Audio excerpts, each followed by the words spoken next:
follow the money. That's what I always say. You always follow the money. Yeah. This is Follow the Money with Mitch Moss and Paulie Howard on VSiN.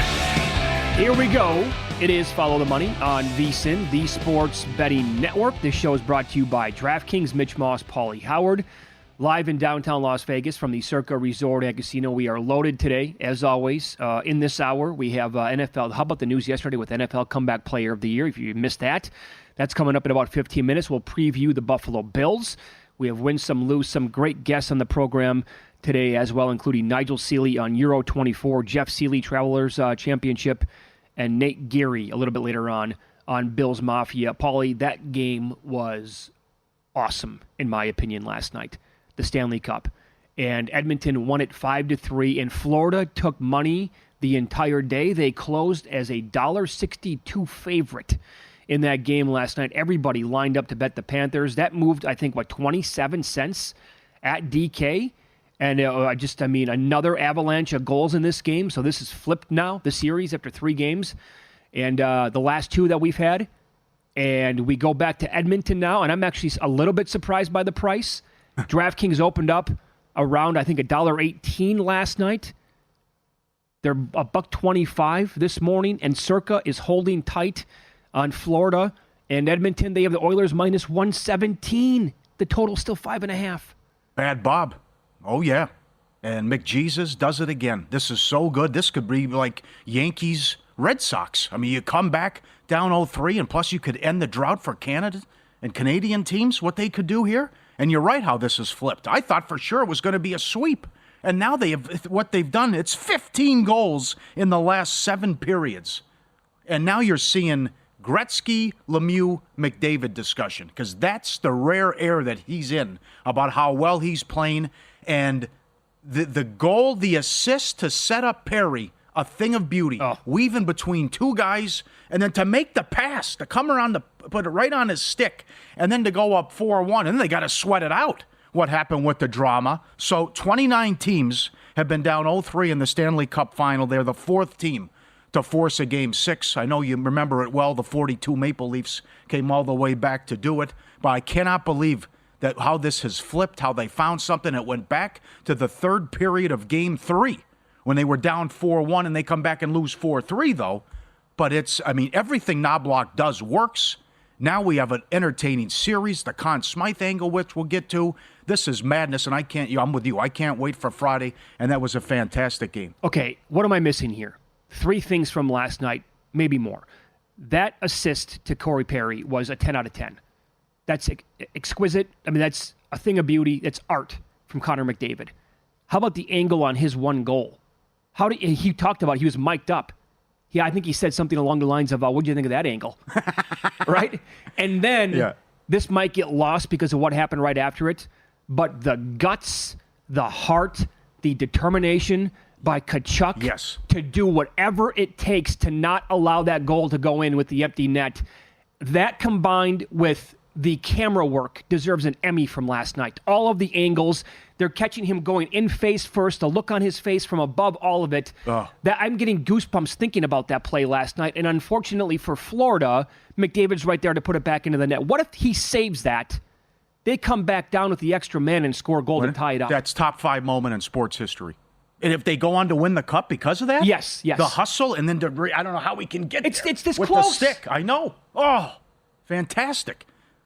The 3rd goal was offensive. I can't stand soft goals and bad goaltending. It's like the people who won't signal when they take a right turn. That is... Drive them right off the road. Would you get your ass out of the net, face up to the shooter, and that's ridiculous. But, again, it goes also back to the special teams. You get the shorthanded goal right off the bat. I asked Eddie Olczyk. I said, if the first goal I think is enormous in this game, and not only do they score, they get it shorthanded. They score 2 power play goals. The power play is alive and well. That's back.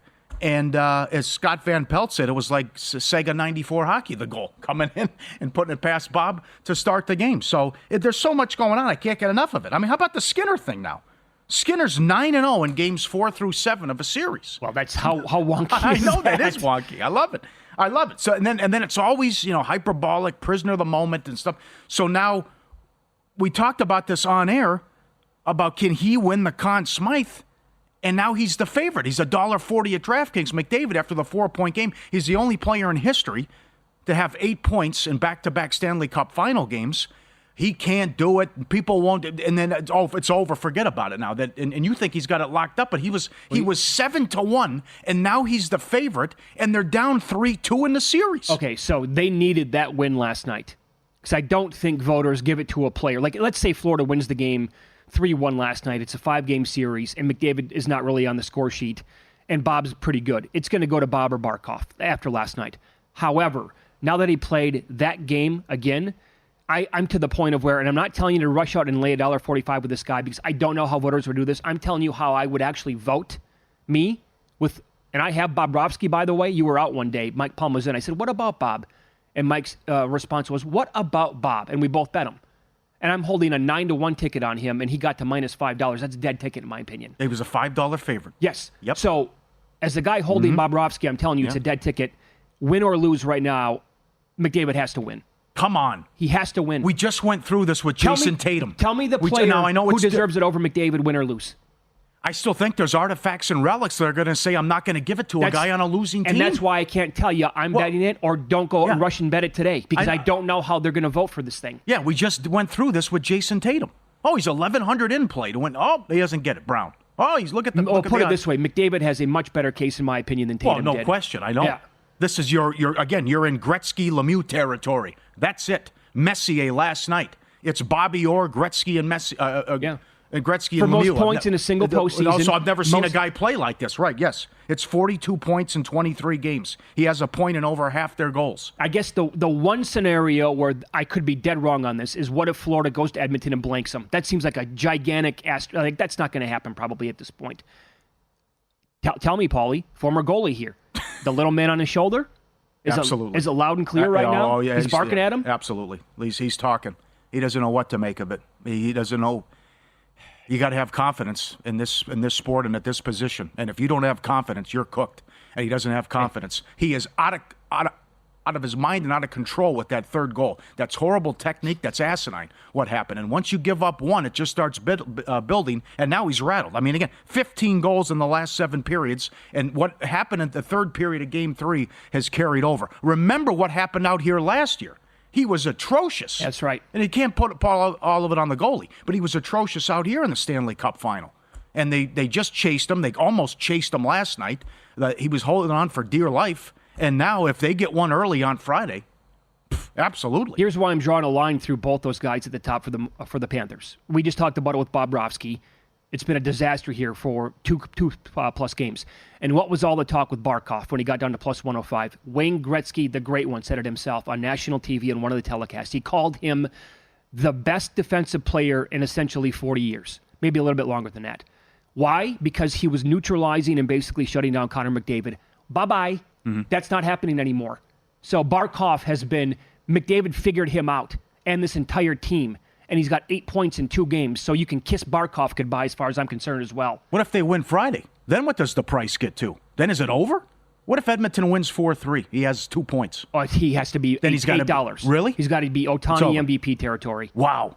This is me great. talking. I don't have a vote. If I did, I'm telling you how I would vote for it. I loved the reaction on social media last night. It's over. He's going to get it. Edmonton's going to win the cup. He's not going to get it. He's not going to win the award. People are all over the place. So, go ahead. The idea of a player on a losing team cannot win is just you need to go back and live in the 40s. Yeah, because it's also the entire playoffs here. It's not one series. It's happened 5 times in history. 4 were goalies. Reggie Leach is the only non-goalie skater to do it. He had the record in 1976. They were swept in the final, but he had 19 goals. In 1966, Crozier, he was the Detroit goalie. They lost in 6. He got it. Glenn Hall, St. Louis goalie. They were swept. He got it in 68. My favorite goalie growing up, I loved the guy, Ron Hextall. In 87 with the Flyers, they lost to Edmonton in 7. He won the Conn Smythe. He would score goals. He'd fight people. He'd always play the puck. He loved to fight. He was a lunatic. I loved him. So it's happened 5 times. 4 have been goalies. The Conn Smythe winner on a losing team. And now McDavid, even down 3-2 in the series, is minus 140 at DraftKings, and he was 7-1 when we talked about it Monday. I don't know how you ignore him. I honestly don't. we're getting into like travesty territory. If they go to Game 7 and they lose that game to Florida and he still puts up points and they don't give it to the guy, you're reaching at that point, in my opinion. Here's what you need to happen, by the way. Game 6, Edmonton, total 5.5. It's flat, right? Minus one team each way. Here's what I think you need to happen. You want another 5-3 game, so it goes over. Then you want books to juice it up to 6. Go back to Florida for Game 7. That's when you bet the under. Tight, different game. Hope for a 3-1 score. Get out of there. You're probably right now. The fact that Bob can't win it, and then Barkov is just defensive guy, and there goes his chances. All the talk was it's McDavid's doing nothing. Barkov has shut him down. Yeah. Well, where's that argument now? Oh, if they win Friday, everything's in play. It's absolute madness. What's your initial reaction on the game price? $1.17 at some spots right now? They're in his head. It's completely flipped. And now the power play's alive and well, too. And Florida continues to take stupid penalties. Yes, they do. And give them opportunities. Yep. And what's going on with the shorthanded goals again? I mean, that sets the tone, and that's enormous. You're on the power play 5 minutes into the game. Whoop, now we're losing. And then they come out and they get the power play goal right away in the second period, then the bad one, and then the great play to Perry, and then it was just the 4-1, and then you got to hang on. But it was just everything. This is so good. Where is he in terms of puck handling and skating ability overall? I'm not a hockey expert in terms of that. Well, I've seen the best ever discussion. I've seen that best ever. I mean, that's hard to argue. All right, major news regarding an NFL award and what it should mean moving forward when placing a bet in this market. We'll kick it around next here on VSiN.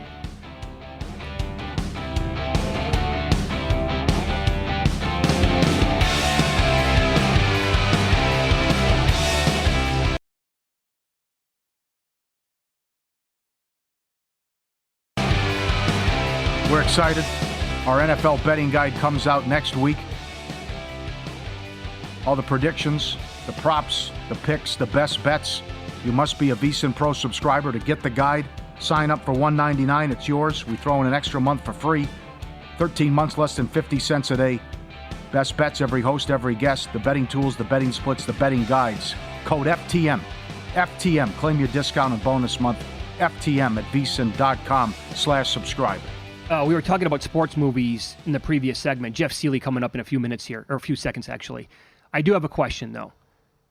If I dive into Friday Night Lights, the movie compared to the TV show, I'm guessing the TV show is better. I would love feedback on this because I started to watch the movie a couple of weeks back. An hour into the movie, I'm like, this is no good. Was this considered a good movie?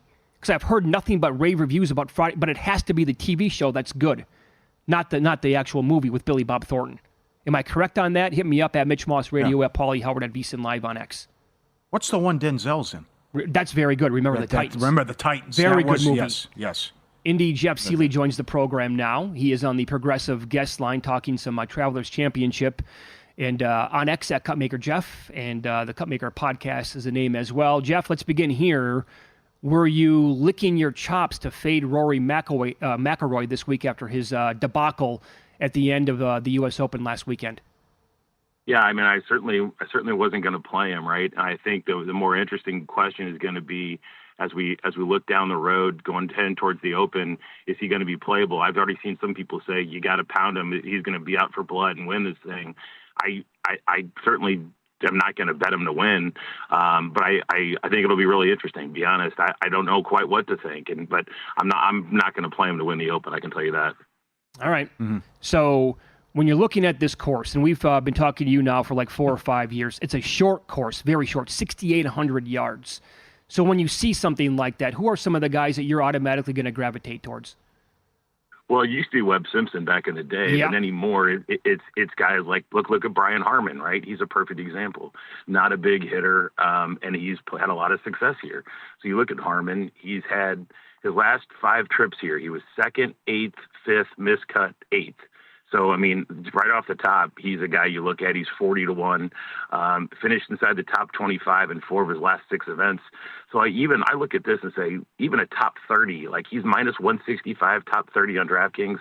I absolutely love that. A guy who's not a big gainer off the tee, but who can get hot with his wedges and hot with his putter. And when he does, he's always going to be there. He's a very good course horse here. just guys like that who are course horses. And you know, the other guy is Corey Connors, right? Mm-hmm. Corey Connors is just dials it up. And this case is there's going to be small greens, so we don't worry about putting as much. Small, slow greens. I like Corey Connors top 10 this week. I think I never bet him to win, but you could find him top 10 plus 250 or better. Ninth year last year, really good form coming in. So Corey Connors and Brian Harman were the first two guys I thought of as soon as I looked at this. Yeah, I like your picks, you know, and also how big is it if a guy comes off a solid round and if it carries over? How well Henley played and made a deep run and a big run on Sunday. But the other thing too, and a guy you like is Cantlay. I mean, it was right there for him. He just couldn't make a putt. But if he made some birdie putts, he could have won the damn thing. And I would think you could get a big performance and a bounce back out of Cantlay. I would agree, especially 20-1, right? Yes. And especially given his form here is phenomenal. So you look at this, he's finished no worse than 15th in 5 straight trips here, and he has 2 top 5 finishes in the last 5 events, as you mentioned, Paul, including top last week. So I think you can find top 20 minus 150, ties pay full. I mean, that seems like such a good bet for Cantlay. Obviously, I like him a little bit on the outright, but top 20 for sure this week. Okay, so he's going to steady the ship. Mm-hmm. You brought up Henley, again, 25-1. Are you going to be adding these guys? You said Connors. You'll do him placements, top 10, maybe top 20, not to win. But the other guys like Henley, are you looking at top 10, top 20, top 30 there, Cantlay as well? Yeah, I'm gonna play Henley to win. I'm gonna play Henley top 20. I'll play Cantlay top 10 and top 20 and a little bit to win. I think that the thing is, guys, like the guys with like Rory, Xander, and so on, their huge advantage, like they normally have in the U.S. Open in a tough course, is really mitigated by how easy this course is going to be. I mean, 20 under, 21 under is going to win, so you're going to have to make birdies, but with the distance, it's going to be a putting contest. And I like these guys in a putting contest. And frankly, like, I hate Scotty in a putting contest. We saw what happened last week, right? Sure. So you bring that up. I on your notes, I don't see anybody like Denny McCarthy.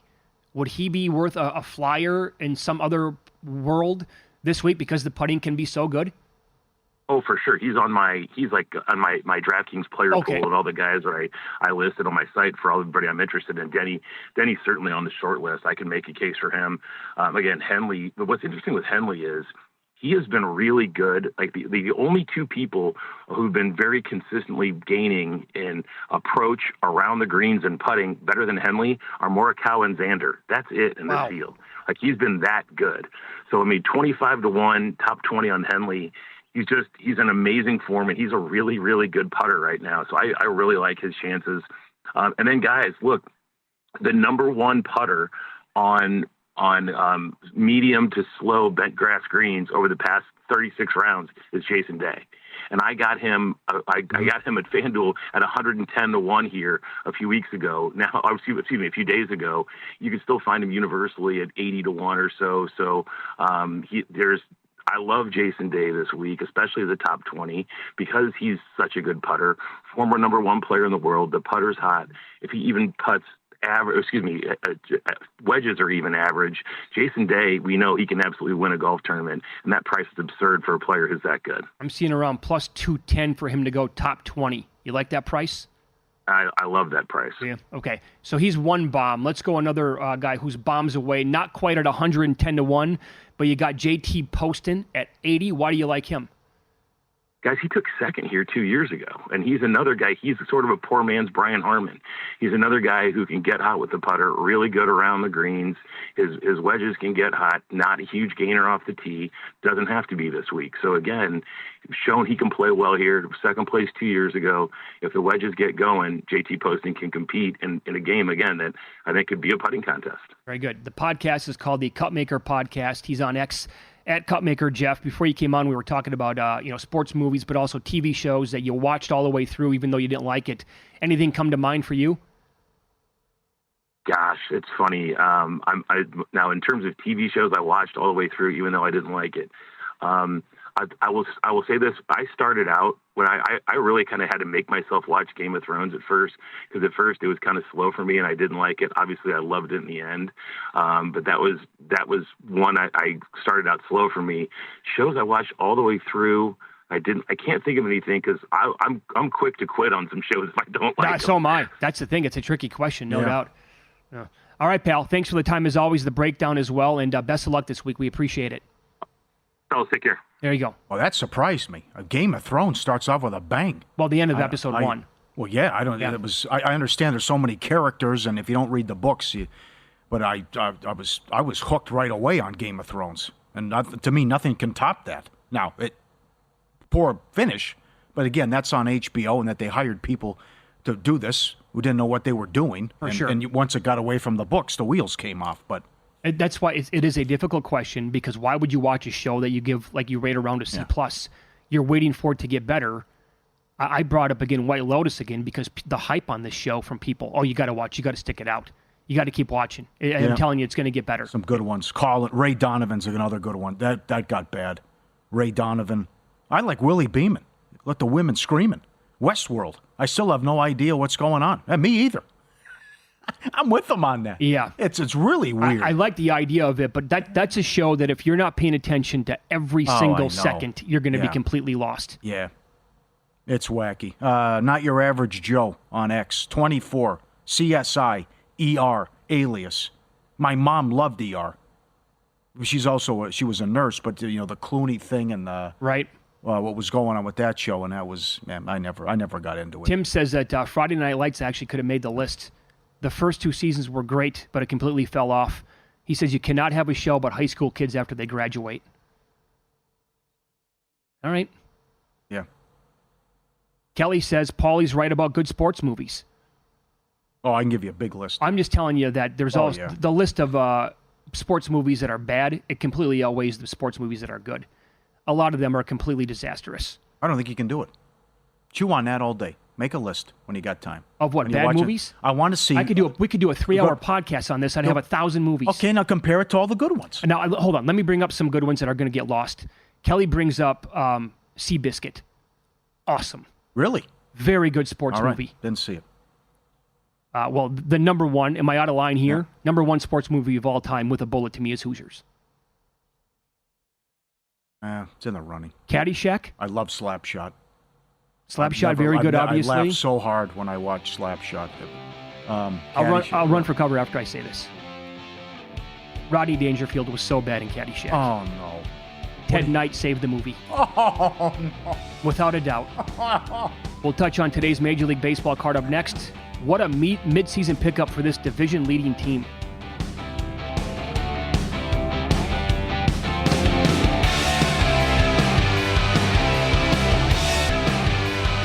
Game 5 recap. Conn Smythe odds. Bill 80 up early. Game 6 preview with the Stanley Cup. Nigel Seeley on soccer.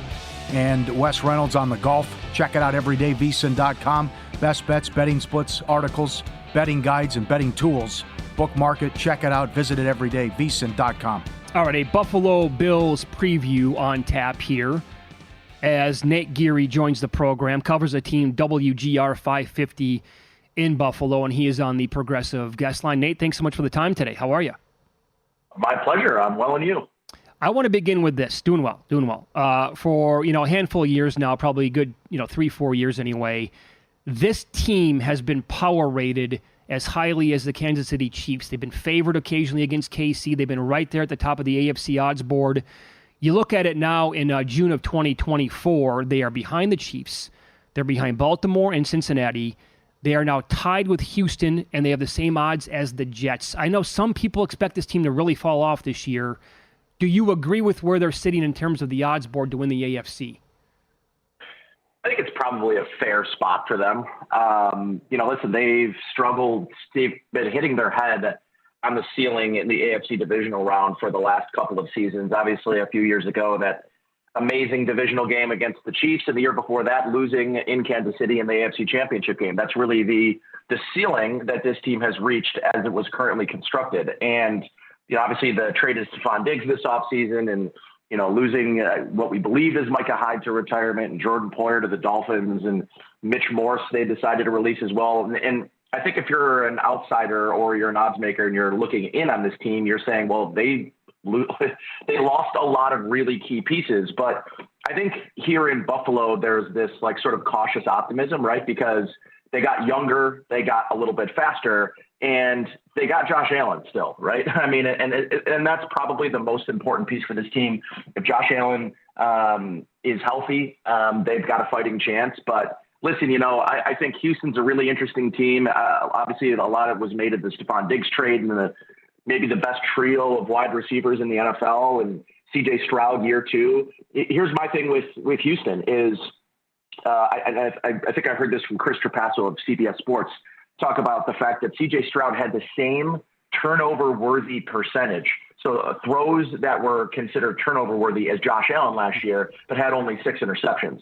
So if he continues that way, there will be a regression he will not be as lucky, right? He will throw more interceptions in year 2 if that keeps up. And if you're Josh Allen, yeah, you got to bring that interception number down a little bit, but I think you also want to keep him aggressive. So it's like Houston, I would say it's probably fair for them to be right there with the Bills. The Jets, yeah, I mean, yawn. Let me know when the Jets, win more than June and July.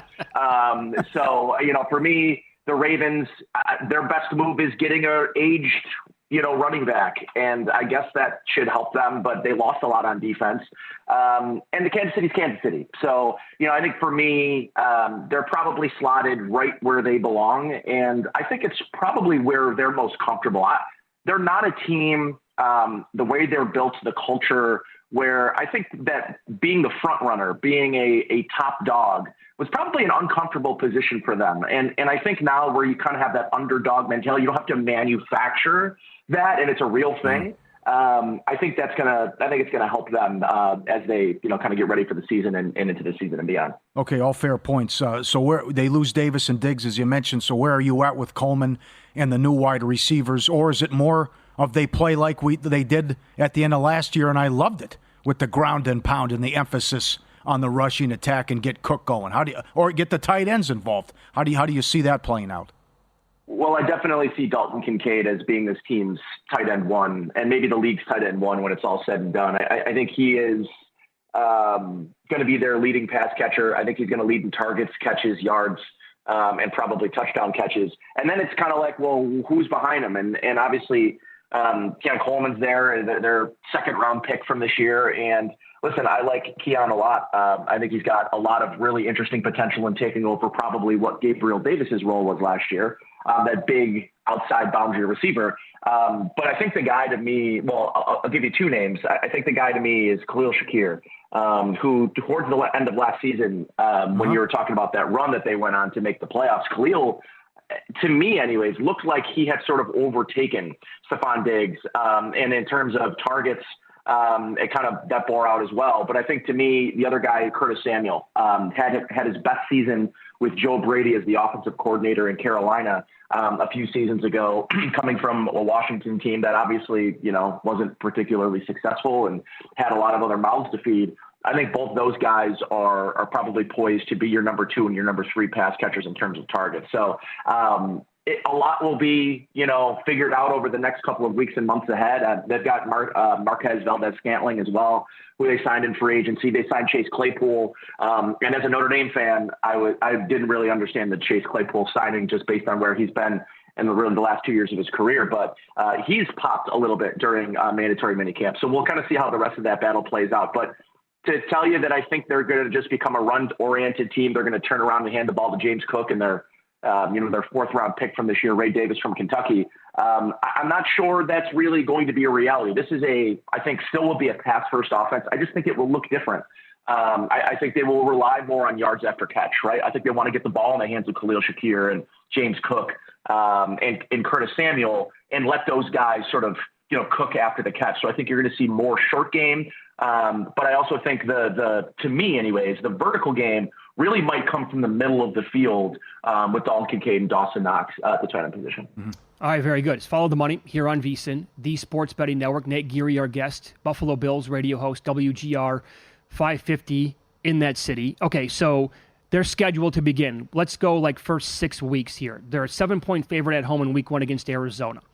After that, quick turnaround Thursday night at Miami. They get Jacksonville on Monday night, at Baltimore, on Sunday Night Football, at the Texans, at the Jets. That is a very difficult schedule to begin.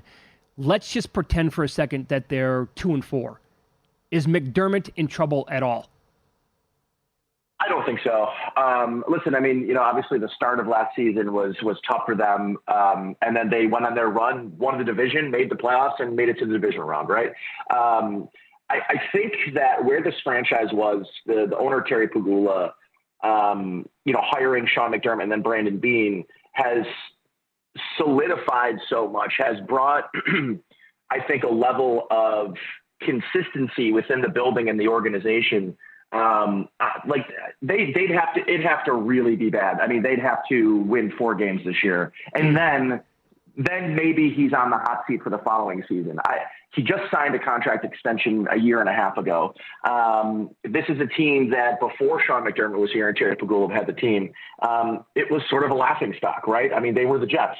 And now they've found this level of respectability, consistency.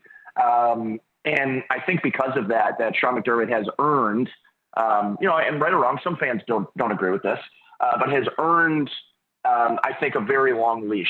And, he's going to be one of the longest tenured head coaches in my lifetime here in Buffalo. And I think for a large part of that, he's been incredibly successful. Sure, have they fallen short of their ultimate goal? Yes. But I genuinely think it would have to be terrible. And what's the scenario where the Bills win 4 games, guys? Josh Allen goes down with an injury and then doesn't finish the season. You're not going to look at Sean McDermott and say, we have to fire the coach. The second best quarterback in football didn't play a lot of football this year. That, to me, is the only way this team loses enough games to even have that conversation about Sean McDermott. So, I don't see it. And, some fans might want to see it, but I think for where it stands right now, that Sean McDermott is just about one of the safest coaches in the NFL. All right, Nate, we have like 90 seconds here. Then let's flip it then. If that, I don't think it's not going to be 4 wins unless something would happen to Josh Allen. I would totally agree. So then he stays healthy the whole year, puts up good numbers. What's the end game again? Are we talking 10, 11 wins in your opinion? Are they definitely a playoff team if he stays healthy the whole time? Do they win their division? Overall, what do you think? I think they can win the division. And I think really where everything's going to start from is on the offensive side of the football is can they be who they've been for the last couple of seasons? And if they can, I think they'll be right there. But I do think this is a three-headed race in the AFC East. I do think they're a playoff team. And at 10, 11 wins, I think 10 wins, 9 wins is the floor for this team. So even with the schedule that you mentioned early on in the season, I still like the Bills to make the playoffs. And I think that they'll probably end up winning the division in week 17 or week 18. All right. Very good. You can follow Nate on X. He's at Nate Geary Sports, WGR 550 in Buffalo. Thanks so much for the time today. We appreciate that. My pleasure, fellas. Anytime. Mm-hmm. Thank you. He joined us here on the Progressive Guest Line. I would disagree with the assessment that if they get off to a slow start, and considering they haven't lived up to the hype, that McDermott should be on the hot seat. Well, I understand the point, too. Just signing the extension. But has the rumblings have already been out there about that? Oh, sure. Plus, it's the people in the analytics community that look at him and just say, what are you doing? Oh, no doubt. With some of these decisions. Mm-hmm. And the fact that you've made one conference title game is unacceptable.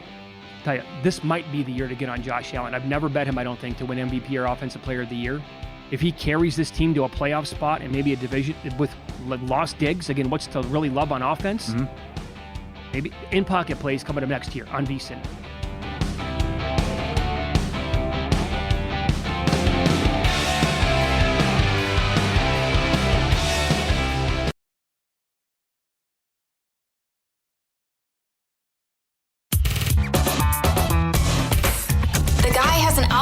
To determine the winner of any given college basketball game. Someone gives you 10,000 to 1 on anything. You take it. Take it. Take it. I bet you $20 I can get you gambling before the end of the day. No way. I'll give you 3 to 1 odds. Nope. 5 to 1. Nope. 10 to 1. You're out. A lot of juice, a lot of interest. It's getting good. Panthers in regulation. I bet them like the whole world. No good. Edmonton jumps on them 5 minutes in. 2 power play goals, a 4-1 lead, and they hang on and get it done 5-3. And McJesus is now $1.40 to win the Conn Smythe. And this could have took 11 to 1. Panthers to win the cup, minus 130 to win the series. And now Friday night is going to be fantastic theater. And now they're down to 330 with the adjusted series price. Game 6 on Friday night. A couple of leans. The Dodgers, however you want to play it, whether it's team total or he's outs under, the Dodgers should rock Feltner today. And you can say, well, they just came off a game, they scored 11 runs, but his numbers are terrible. He pitched well the last time out, but it's the Dodgers. Whole different ball game.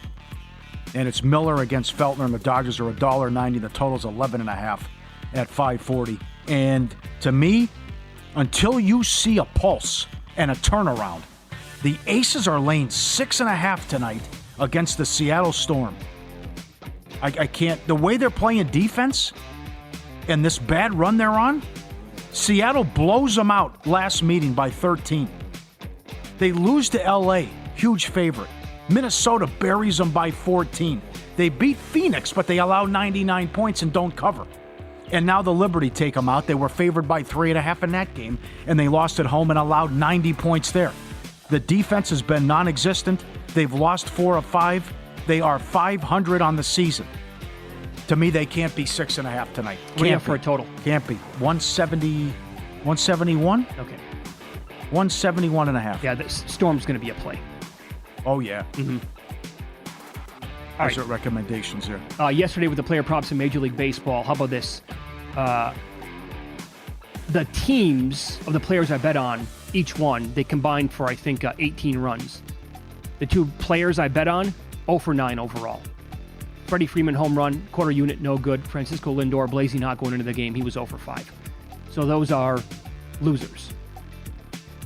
Here's what I'm adding today, and it's for next week. The NBA draft is a week from tonight. It's a 2-day event now. Yep.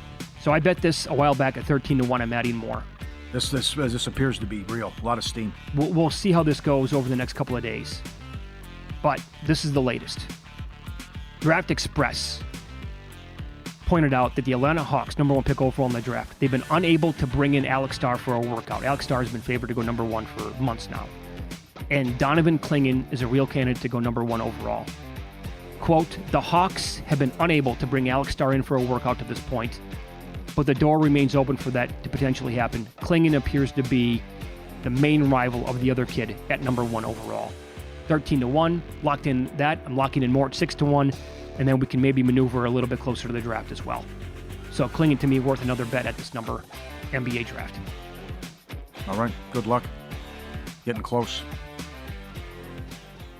Now, this, again, the off season is always so good. I can't, no, is this real? It's Woj, so yes.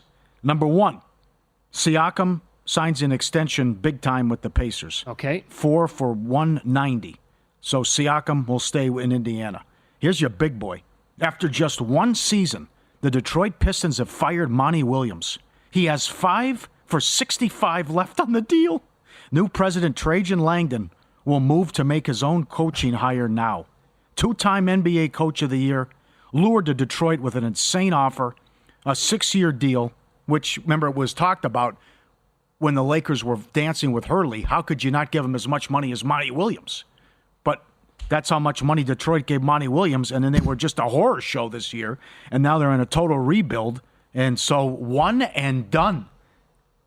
One and done. He's got 5 for $65 left on the deal. He's out. He points out this was made at the ownership level. So what happened behind the scenes? What took so long? Also, the season's been over for them since middle of April. Well, what do you mean, what took so long? To come up with this decision? Yeah. You were done in the middle of April. If nothing happened behind the scenes, something happened behind the scenes with Udoka, right? If nothing happened behind the scenes, this is what David Thorpe, who's been on the show, I can see him banging his head against the wall right now. Like, what are you possibly thinking here? First of all, to overreact and give him that much money, and then to overreact again. So you bought high, and you're selling. You did not buy low and sell high. They bought high and sold low on this guy, back-to-back years. That's how you run a bad organization. 14 and 68. Yikes. Well, there's going to be more to the story. There's no way they came up with this conclusion that, hey, we were really bad last year, so Monty's got to go. Not 1 year after giving him that much money. I hope they got someone in place ready to go. I mean, this is This is bizarre. But are they going to have somebody in place ready to go? The Lakers still don't have a coach. The draft is Wednesday. Yeah. Well, it appears it's a done deal with Redick, but yeah, I mean, with the draft Wednesday, this is bizarre timing. But also, and I know it was weird, and certainly he's a prickly pear and a basket case, but how it played out between him and Ayton, where he benches him in a playoff game and he wouldn't talk about it.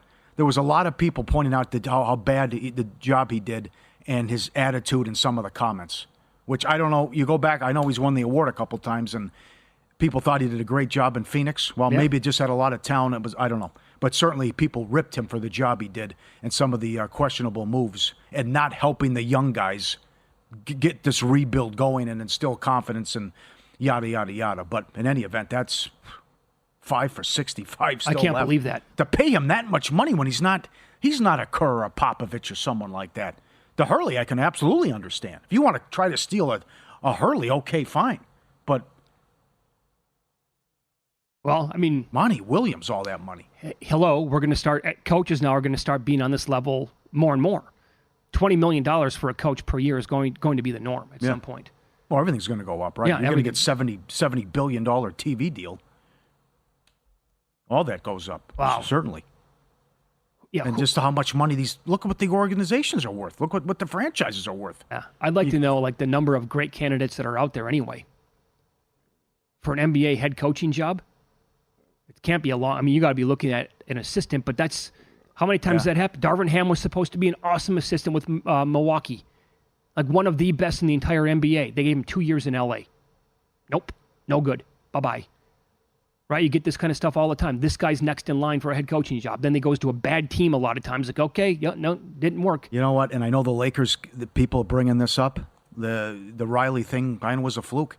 I mean, Riley was an announcer working with Chick Hearn and then just worked his way up and then was on the staff. And then it's like, okay, well, we'll put Riley in there because what happened with Westphal. He was one of the best of all time. But you're not going to land a situation like that every single time. And it was also an ego thing with what happened and a bad chemistry between Magic. And he couldn't do it anymore and went to Dr. Buss and said, that's it. Right. And style of play was a big reason. Also, ego with Westphal with what he was doing. Let's change it. No, you got to go Showtime, run and gun. That's what you have to do with Magic. But I keep seeing a lot of that. We think we have Riley here with Redick. Pat Riley's one of the best coaches of all time. That's a real reach for a guy who's never coached, which... I know. By the way, so the Siakam thing, they changed that, and Windhorst pointed it out this week. Yeah. Teams could start signing free agents as soon as the NBA Finals ended. So you're going to get more and more of this. Like, get ready to fire on futures sooner than ever in the NBA if you see big games going. And again, I would tell you the one game changer, the true game changer out there could be OG Anunoby. He already said he's not going to be blown away by what the Knicks have to offer to him. I would look at that guy where he's going to go. He moves the needle much more for me personally than Paul George. Don't blow this. It's your shortest odds to win the title since 2001. There's hope. There's momentum. There's excitement. Don't blow this. You can't. Keep this group together. I want to see what this group looks like fully with everyone together. Come on. I saw some stuff out there about OKC. Oh, really? Oh, what an acquisition that would be. Oh, that's forget about it. I mean, that would be incredible if they could make a move for him. I love OG. I think the guy is incredible. Can't deny the numbers. Yeah. Look at the team loved him. Look at how well they played when he was out there. Look at the Game 7 debacle. Look what happened in Indiana in Game 6. What do you think? He was hurt. What do you think the attention level is going to be like for Friday night for a hockey game number 6? Well, the ratings have been fantastic the whole time. That day of the week. Stanley Cup, but that's... Yeah, I understand what you're saying. It's not... You got to play it on Friday, though, because you got that travel is so... Saturday would have been big, I know, but you're going to plus all those crazy watch parties, too. All right, stay tuned. A numbers game is next. You can listen at vsin.com. Good luck tonight.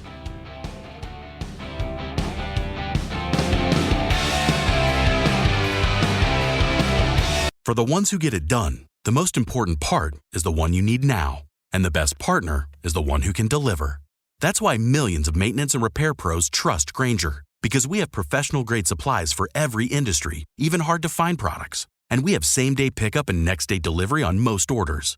But most importantly, we have an unwavering commitment to help keep you up and running. Call, click Grainger.com, or just stop by. Grainger, for the ones who get it done.